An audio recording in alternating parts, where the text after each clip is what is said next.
สบายดีสบายดีสำหรับผู้ที่สนใจเกี่ยวกันกับการประเมินภัยน้ำท่วมเนาะถือว่าภัยน้ำท่วมนี้เป็นภัยธรรมชาติอันดับต้นๆที่เกิดขึ้นทุกๆปีสำหรับสปปลาวฉะนั้นบางเมืองก็ท่วมหลายบางเมืองก็ท่วมน้อย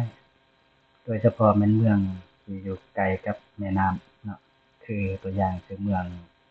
ปากสันจังซี้เป็นเมืองที่ว่าถูกน้ำท่วมเรื่อยๆฉะนั้น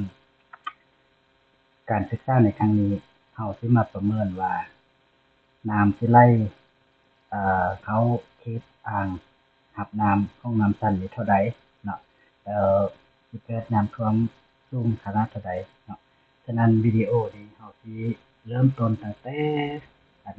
การ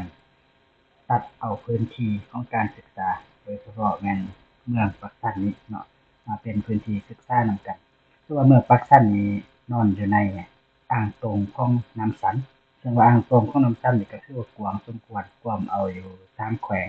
เนาะก็คือแขวงบุรีคำไซแขวงเชียงขวางแล้วก็แขวงไสสมุทรกว้างเอา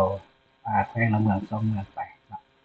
แต่ว่าถือว่ามันกว้างโพดฉะนั้นเราสิมาตัดเอาแต่พื้นที่อ่างโตงอยู่ภาคสวนลุมก็คือบริเวณเมืองปากสันนี้เพื่อมาเป็นพื้นที่ในการศึกษาค้นคว้าในครั้งนี้เนาะ EP นี้ก็เป็น EP แรกที่เริ่ม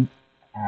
ตั้งแต่เริ่มต้นทำอิฐในการศึกษาเรียนรู้กระบวนการต่างๆเนาะทำอิฐเรามาตัดเอาพื้นที่ก่อนโดยเฉพาะในเมืองปากสันนี้แต่ว่าการศึกษาในครั้งนี้เราสิเอาตัดเอาขอบเขตกว้างกว่าขอบเขตเมืองปากสันหน่อยหนึ่งเพราะว่าเราสิประเมินว่าน้ำไหลเข้ามาแล้วมันสิท่วมขอบเขตใดแดฉะนั้นเรามาเริ่มไปพร้อมๆกันเลยเนาะเราสิไปไวๆหน่อยหนึ่งสำหรับกระบวนการนี้สำหรับผู้ที่ถนัดอยู่ ArcGIS ก็ตัดเอาอยู่ ArcGIS ก็ได้เนาะหรือว่าถนัดอยู่ QGIS ก็เฮ็ดอยู่ QGIS ก็ได้เนาะเราก็สร้างเชฟไฟล์ก่อนแล้วก็หลังจากนั้นก็เอา DEM เข้ามาแล้วก็มาประกบกันแล้วก็ตัดออกไปเป็นเฉพาะพื้นที่ DEM ที่เราอยากศึกษาเนาะ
แต่หลังที่เราได้เชฟไฟล์มาเป็นที่เรียบร้อยแล้วเราก็เอา DEM เข้ามาประกบกันเพื่อจะตัดเอาแต่ขอบเขตพื้นที่การศึกษาของเราก็คือขอบเขตเมืองปากสัน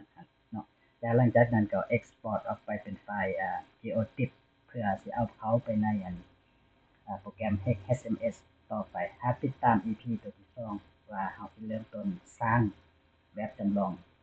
น้ำท่วมแนวใดเนาะติดตาม EP ที่2เด้อ